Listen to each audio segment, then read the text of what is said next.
Hello, my fellow notes friends. With our simple whiteboard discussions, we hope to help you in understanding the key topics in philosophy in an incredibly easy way. In today's whiteboard edition, we will address the question, what is ethics? The term ethics is derived from the Greek word ethos, which originally means custom or character. Broadly construed, ethics is a branch of philosophy that studies the rightness or wrongness of a human action. In particular, this branch of philosophy is concerned with questions of how human persons ought to act, and the search for a definition of right conduct and the good life. It is for this reason that the attempt to seek the good through the aid of reason is the traditional goal of ethicists. It must be noted, however, that there is no single absolute definition of ethics. This is because ethics as a discipline is constantly evolving as a result of a change in socio-cultural and political context. For example, in the Greek tradition, ethics was conceived as relating to the concept of the good life. Thus, the ethical inquiry during this time was directed toward discovering the nature of happiness. In fact, Aristotle's Nicomachean Ethics does not only present a theory of happiness, but also provides ways in which happiness is attained. Now, centuries later, a quite different orientation was introduced by the Judeo-Christian tradition. In this ethical tradition, the ideals of righteousness before God and the love of God and neighbor, not the happy or pleasant life, constitute the substance of ethics. Indeed, if we make an effort to reconcile these views, we are faced with the difficult task of defining the relationship between doing what is right and being happy. Again, it is for this reason that we cannot have an absolute definition of ethics. The least that we can do, in my opinion, is to describe the nature and dynamics of ethics based on a specific time and context. It is also important to note that ethics is not the same with morality, although many philosophers believe that the two terms can be used interchangeably. This is because the former denotes the theory of right action and the greater good, while the latter indicates practice, that is, the rightness or wrongness of a human action. In other words, ethics undertakes the systematic study of the underlying principles of morality. Hence, it is interested primarily in the illustration of a more general problem and the examination of underlying assumptions and the critical evaluation of moral principles. Morality, on the other hand, is more prescriptive in nature. It tells us what we ought to do and exhorts us to follow the right way. According to Terence McConnell, morality is characterized as an end-governed rational enterprise whose object is to equip people with a body of norms that make for peaceful and collectively satisfying coexistence by facilitating their living together and interacting in a way that is productive for the realization of the general benefit.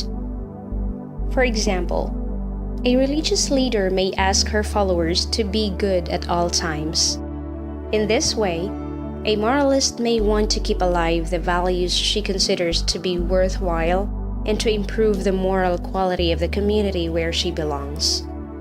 Hence, morality, at the very least, aims to guide one's action by reason and gives equal weight to the interests of each individual affected by one's decision. Indeed, this gives us a picture of what it really means to be a morally upright person.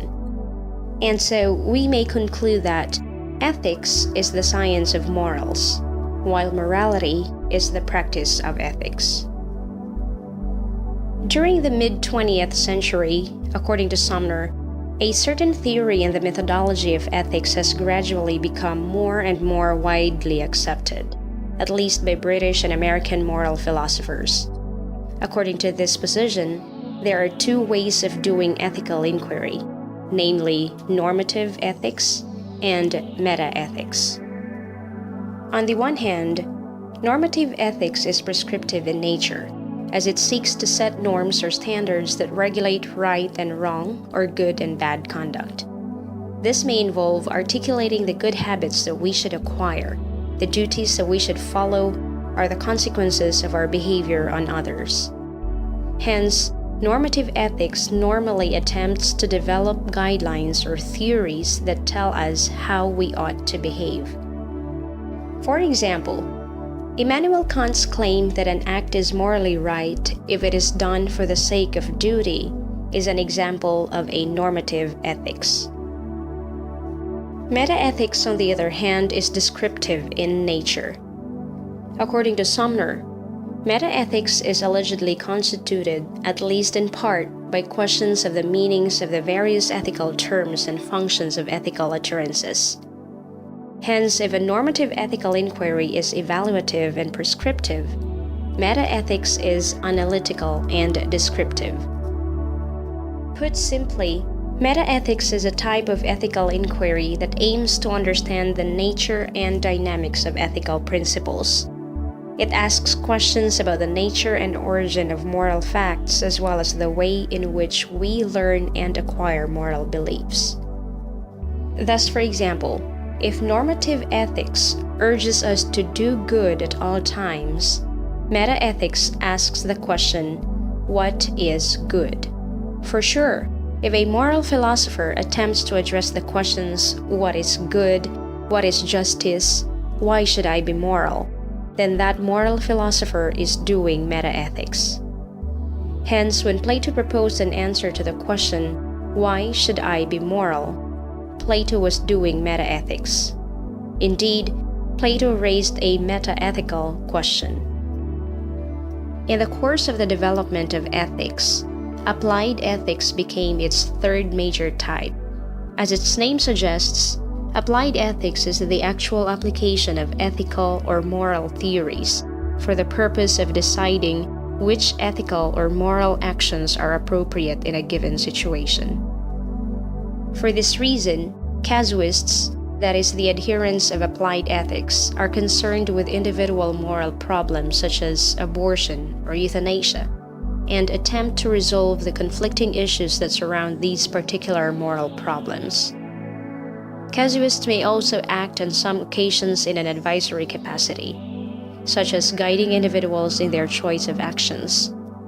For example, they may attempt to resolve the conflicting duties of a mother suffering from ectopic pregnancy who has no other option than to abort the fetus.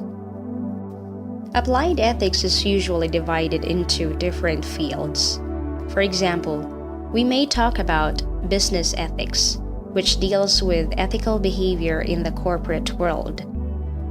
Biomedical and environmental ethics, which deal with issues relating to health, welfare, and the responsibility we have toward people and our environment. And social ethics, which deals with the principles and guidelines that regulate corporate welfare within societies. Finally, the difference between the three major types of ethics can be illustrated in the following situation.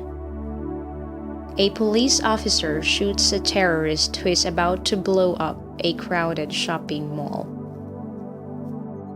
The act of the police officer is morally wrong according to metaethics, because it is always wrong to kill.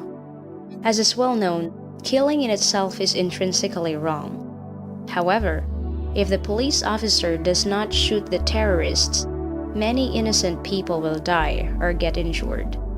Though the police officer's act may be wrong, the adherents of normative ethics may say that it is the right thing to do in this particular situation, because not doing so will result in the death of so many people. Hence, the action might be morally correct.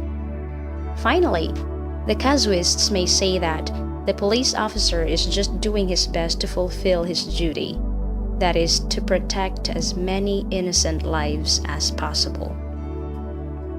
Alright, that's it for today.